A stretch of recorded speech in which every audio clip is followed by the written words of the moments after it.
You didn't think it was gonna be that easy, did you? For a second there? Yeah, I kinda did. Silly rabbit. Kill Bill is the fourth installment directed and written by Quentin Tarantino and is about the bride, a former assassin portrayed by Uma Thurman, who seeks vengeance against her former colleagues after they betray and attempt to murder her on her wedding day. Fueled with revenge, she embarks on a relentless journey, vowing to get even with everybody involved with the contribution and loss of her unborn child. It is one of the greatest films I've ever seen.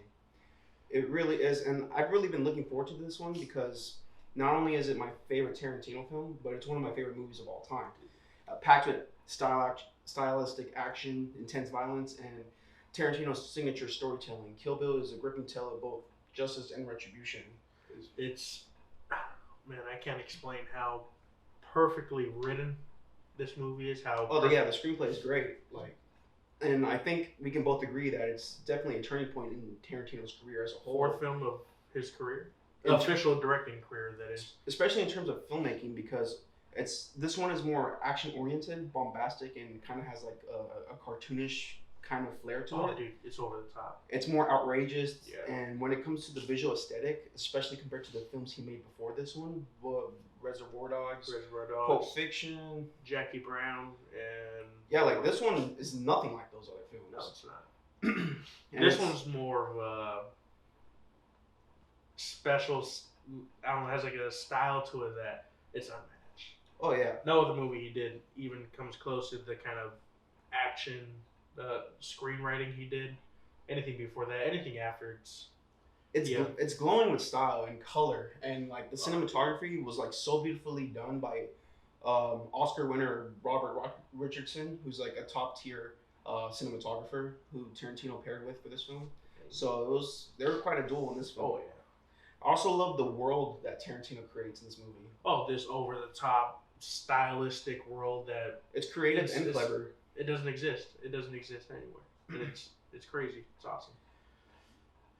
But also going back to like the world, like the sets that he builds in the film, the set designs, and even the sound designs, like for comedic purposes or emotional scenes like that. Going to that, the sets themselves, they're utilized like really well. Going to the first fight scene.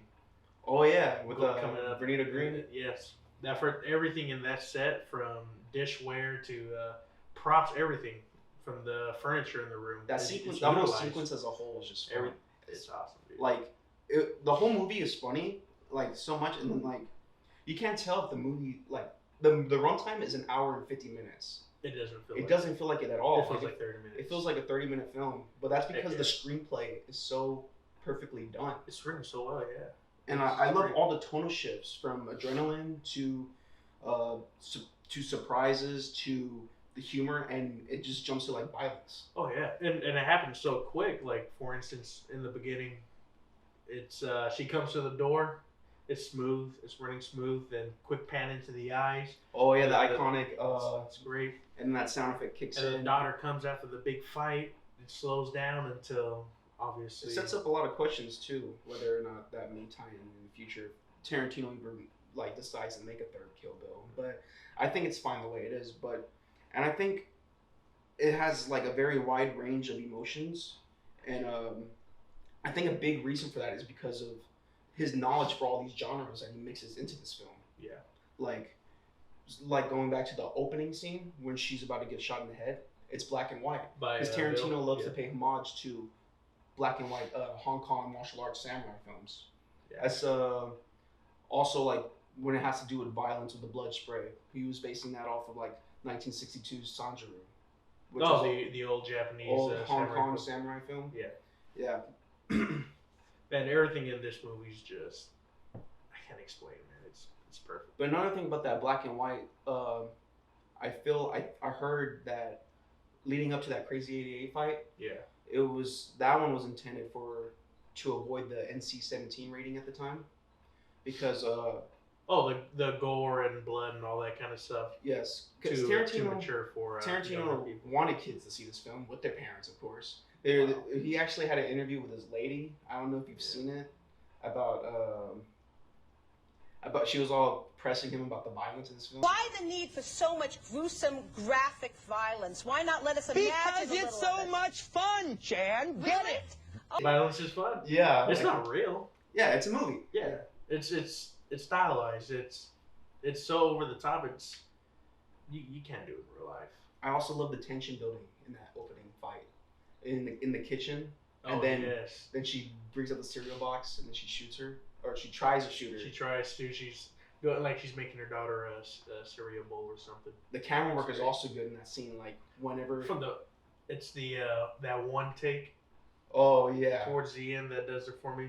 I know Oh. there's a lot of really good shots, especially in that first fight, from when she's at the door, or the way it's shot with what's her name? I don't know her name. Copperhead. Green.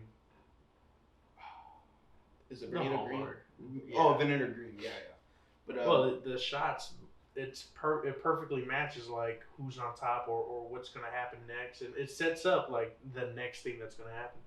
I really like that whip hand he did. Yes. As she threw the knife. As she threw The knife. practical knife was already in her, but it was just the camera trick It's that the sold it's the it. quick here, then there, then here, then there. That really it puts you right. I thought it was very effective from a directing standpoint, and I thought it was simple but clever. But Oh yeah, it's awesome. the voiceovers too, they carry Oh, the guide- narrations. Yeah. Yes, guiding Oh, the yeah, they're audience throughout the entire film. That's pretty cool. And It's utilized surprisingly well, very especially when the movie goes from this live action to this cartoon anime is what it is. Yes, that's chapter 3. Oren, our leading antagonist of the film, Okay. her origin story, and I thought that was my favorite scene in the entire movie. I love that It's sequence. such a good sequence. It's so good. Like, it's tragic, but yet it's so beautiful, and I love the choice of making it the whole sequence animation. And when working on the animation for the scene, Tarantino collaborated with the anime studio Production IG in Tokyo, Japan, that made projects such as Ghost in the Shell, Blood the Last Vampire, and some segments in the Animatrix which was an anthology movie that came out. And I thought it was cool that he made it in animation because I thought it diminishes Oren's character and like shows her like violent practices and stuff like that. Oh, which yeah. was, and how she came to be this insane violent crime mobster that she grew to be. And it's great too because the animation really puts you in it to the perspective of Oren, how she's young, so she's visualizing this violence as this crazy event that's happening to her. So people are flying across the room, or the bullet goes through his head and it cuts the bread, blows everything up. cuts to the next scene. It's crazy. And even the cinematography for it too, like Oh, yeah. when she's underneath the bed and her mom gets stabbed, and then it cuts to the bed with the blood dripping, She's under the bed, she's hiding, and the blood starts dripping on her face. and then that's when the Western Samurai score kicks in Yes. and just makes everything a lot more better. And that too, the score in this film is insane. Like it's incredible. You Oh, know, dude, it's great. mixing like pop culture songs with Yeah. like Western Samurai, And that's one thing that he does really well is incorporating music in yeah. certain scenes and that have to deal with certain emotions, or whether it's funny or And I wouldn't put it as he's stealing most of it. He's borrowing it because he's part of pop culture himself. Another interesting fact that I heard about that scene is that there was an animation producer that explained that Quentin, like himself, he came to the studios to meet with the studio in person. He already had the image and style in mind and wanted them to help with the Oh, animation okay. based on the script. And And he actually acted out the performances of the characters to be animated in front of them, which was pretty dope. And there was 4 sequences in all, and the production period was 1 year. And so to animate it? to Or animate the it, entire thing? yeah. And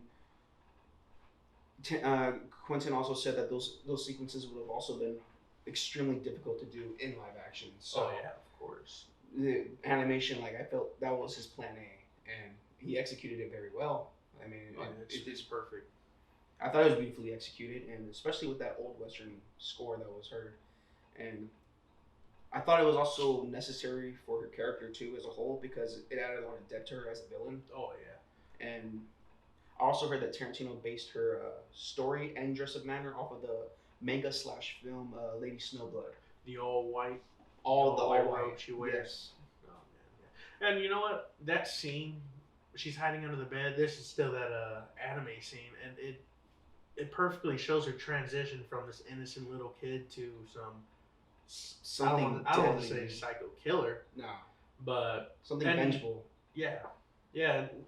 Like for instance, when the two security guards come in, or the two guards come Oh, in, she's yeah. under the bed with a handgun. That shit's crazy. That was badass. They start shooting at him, and this is right after that scene where her parents are killed. Obviously, Oh yeah. this is the if I remember his name correctly, he's the leader to the Yakuza. If I remember his name. The name's not coming to me right away, but I know who you're talking Yeah, about. The one who gets stabbed in the bed, right? Yeah. for being a Pedo. pedo. Yeah. Luckily for her. Luckily for her, she got the jump on him and she gutted him. Yeah, like I said, the movie's pacing was incredible, and like, Dude. let's talk about that scene where Oren it cuts to Oren having that meeting with the crazy 88, and they're all like gathered at that table. Oh yeah, that real big office area. Yeah, and then we are introduced to more characters like Gogo. So Gogo, the actor who portrayed her, is actually an actor from one of Tarantino's favorite films at the time. It was called Battle Royale. It was about a group of It was about a group of ninth graders kidnapped by the government. You seen it? I've seen it. It's really good. They were it was a bunch of ninth graders who got kidnapped and sent to this deserted island, forced to kill each other. They give them like backpacks and stuff like that. And she's really good in that movie. So seeing her in this one, it was pretty dope too. And like another actor I recognized in that scene too was the dude who Oren cut the guy that Oren cut his head off, which was dope. Oh no, As- bless her. She's Right, and the practical head was in the office area, or in the office, scene, yes. right? Okay. That actor is also from a movie, the 2016 Korean horror film, The Wailing. Never seen it. You've never seen it? It's really good. The ending's like insane, but going back to that death, like so unexpectedly, and then she just runs across the table, and then she cuts his head off, and then Right, she runs across on her tippy toes. You can barely hear her. it was, and then and the Dude, practical head. That head looks so good. It looks so real too. I Gosh. paused my TV when I was watching it, and I was like, did they really cut this dude's head off? Like, oh my god! Like, It looks so good. It's like watching something so real, like the Green Inferno, where they have prop body parts in that movie. It looks so real. That's what it reminded me of. yeah, that sequence was just badass, including the dialogue she speaks after beheading him, basically saying, "If you doubt my heritage, I'll collect your fucking head." Her American heritage. And where's she from? Japan? Japan. Yeah. Yeah. She was born on a military base. And the way Lucy Liu delivers a line was so badass. So smooth, and then raises the voice real quick. Her tonal shifts in her voice, It's like awesome. the performances are great in this movie. Uma Thurman is amazing as the bride, The bride. and then I also love the blood spray effect that Tarantino uses throughout the film. Oh yeah, it's like a high pressured water hose just shooting Yeah. red blood. It's not like that crappy CGI blood you would see in a crappy movie like Prey at Night. Which movie is that? Oh, the one we just reviewed. This is real Hollywood cinema at its finest, especially when it comes to practical effects with little use of CGI. When It's perfect. Exactly, and when I think of like perfect films, this is one of them. I think this movie is a 10 out of 5 stars. Like, I would rank this as one of. I see it as Tarantino's best film. His best. His best. It's my favorite of his. I've always thought something like Inglourious Bastards would have been his best, but this is top tier. Yeah, those movies are top tier too, but I think I'm more like on the side where it's mainly action instead of Yeah. dialogue heavy, and that's what I love about this one because it doesn't stick to that old like the big like Tarantino's heavy dialogue scenes. This one just goes straight to the. Which even then, there's nothing wrong with this that. dialogue. Of course not. It's Like, written really well. this one's more chaotic, if I should say. Yeah. It's more more energy, more fun. It's more theatrical than any other movie he's done.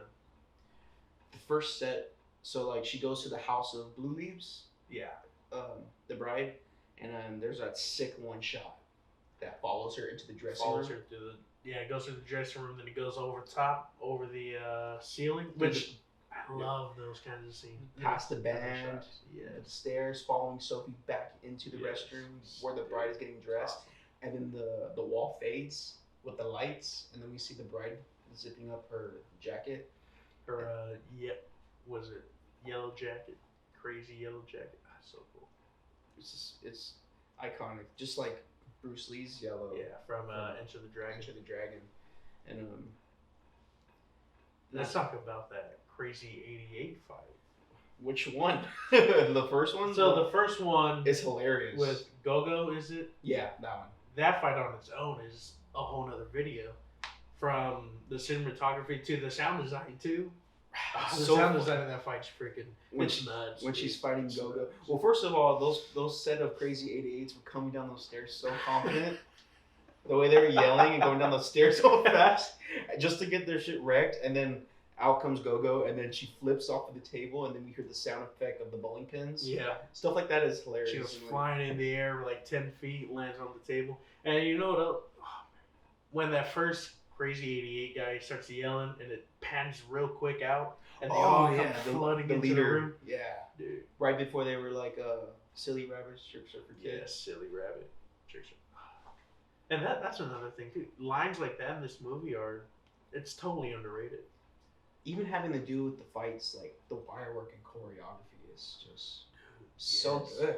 Like there must have been so much time put into that, and it's like And like I said earlier, everything on set is utilized. Like the railing for the staircase, she jumps up, perfect wire off work the sword. too. Yeah. Yeah, lands on someone's shoulders. She's cutting people's heads off. Everything's like perfect. Like those 3 fast cuts with them Yes. beheading. Dude, It's such good like blood good direction.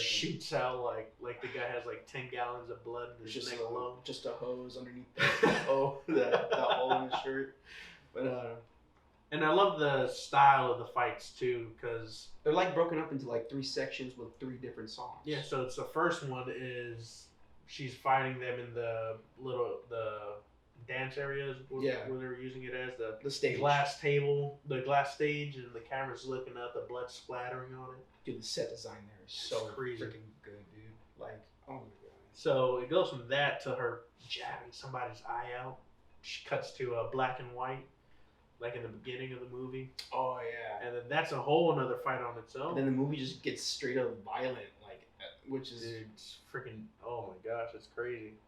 right. And It's then crazy good. then it cuts to that sequence where it has that awesome transition from black to white to normal back again. When she blinks her eyes, She blinks and her it eyes. goes back to regular tone. And then there's also that other sequence during the fight is when they're in that little room. Everything turns blue. Oh yeah, the one the lights You know change. what I'm talking Yeah. about, right? When she That fight alone, dude. That sequence in that fight it's unmatched. and the lights turn on, and it's that little the kid who's just there, and she she spanks him, and he's crying down the stairs while running. What did she say after that fight? She goes up to the railing. She looks down at all those people down there. It's actually my favorite line in the movie. She goes, she just finished kicking their ass, dude, and then she goes, "Those of you lucky enough to still have your lives, take them with you. However, leave the limbs you lost. They belong to me now." In Japanese. Gosh, it's freaking everything about this movie, especially that in It's a work of It's art, not dude, the end, and it's a but- masterclass of cinema with like a bunch of leading into the ending fight, like with the Oren. beautiful scenery and just the slow motion snowfall coming down with that waterfall thing that keeps going up and that down. little water well going up and down. That shot alone too, it's moving. Then you see them, their silhouettes in the back. The sky's blue. The snowfall's coming. Like that scene is directed in the first half. Like Oren has the upper hand. Yeah. Like you could tell, like even before this fight, the bride doesn't fear anybody. But in that fight, she looks You a can little see worried. her eyes. Yeah. That's until like the bride slashes, like wounds her, and then like yeah, Oren's She's human. human. She's human. She bleeds. She's human. And I love the directing choice after that, because what Tarantino does is that he does a low angle shot and then he pushes in on the bride, But you know, with giving her that, superiority. with that too, when the bride also gets her back cut really deep, Yeah. and so that also gives you the impression that she can die. Yeah. She's Ren's a master swordsman, obviously. even throughout but- the whole movie, she's not no superhero. No, It she's hurt. They give her time to get herself ready and prepared. Like there's time jumps, and in those time jumps, she's getting better Yeah. and she's evolving, and it's just really good from a character standpoint. It's the character development alone can carry this movie, but when you add stuff like the score, you add the cinematography, all that kind of stuff, it just It elevates it to a whole nother level. a and whole other level. That's probably why this makes one of Tarantino's best films. Like the way everything is just so heightened. I want to go back to that final fight scene with Oren. It's I don't know what it is about the scenery alone. I don't know if it's a stage. I don't know if they found some. That's how good the set design is. That's how dude. good it is. It looks so real. If it's a stage, props to them because it looks really good. It I don't know. It's crazy. It's insane, and like after that, we hit the conclusion of the film, and like we finally see Bill and what's her name, Sophie. Yeah. Sophie, and the way it ends, dude, it just leaves you wanting more. And Good Enough, Kill Bill Volume 2 picks up Oh yeah. right where And it Kill Bill ends. Volume 2 is a good movie on its own. Oh, for sure, and we'll definitely review it on the channel. Oh yeah. There's scenes that we left out, obviously. Yeah, There's the hospital scene. oh, dude, There's two of them with Billy is the guy's name. Billy wants to Buck wants to buck. wants to fuck or What something. he says, yeah. Oh, that's what he said. Dude, those dudes are so disgusting, dude. I'm so glad they died. You know, yeah, dude. The most disgusting part of that scene is when he brought out the freaking Vaseline, and it was Oh, it's like all dirty. The jar's all dirty, and he throws it at him. that shit was gross, dude.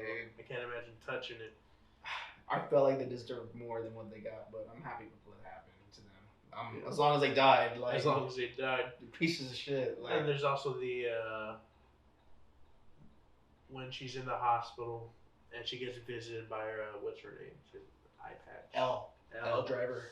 Yeah, Yes. and then the I love that when she changes clothes, she has a The nurse eye transitions. patch too. I like how like Oh, the the transitions where it's like half perfect. of the bride sleeping and she's getting Yes. prepared to kill her, but like. Dude, it's crazy. And then right before she does, that's when Bill calls her all the last minute. Don't do it. Don't do it. Don't do it. Don't kill her. We've already taken too much from her. And then if she tries to come back, then Yeah, I just wanted to waste your fucking time, yeah. And then she starts screaming. She really wanted to kill her, she bro. really did. Because I think she was the net, like she took basically her spot, right? As Yeah. Bill's lover. Yeah. She's even blonde too. She looks just like her. I was thinking that the whole time. Like, I guess Bill's into blondes. So, with that being said, there's no argument that this is by far one of the best movies of all time. For What, sure. what are you rating it out of 5 stars? I'm rating it 5 stars. It's gonna be my first 5 stars on the channel, and First 5 stars of the channel. I love this movie, dude. It's really good. Oh, it's great. It's fantastic. There's nothing wrong with it. Yeah, it's flawless, and yeah, I can't wait to review the second one. You know what? I'll double down with you this time. Because I know before I said I'd rated 9.8. 9.89, right there on the hairs. So I'm gonna go 5 stars this time. Let's go. And there's a lot of reasons for that, but I had a night to think about it. I watched it again today at work, and I thought, I you know watched what? it again too. This is magnificent. It's perfect. Yeah, Yeah, that's it, man. it's Kill Bill, 2003 One of the best movies I've ever seen. of all time, and we'll see you in the next video. Next video, We'll be reviewing The Thing, the thing, 1982. 1987. Is it 82? think It's it's 1980 We'll see. something.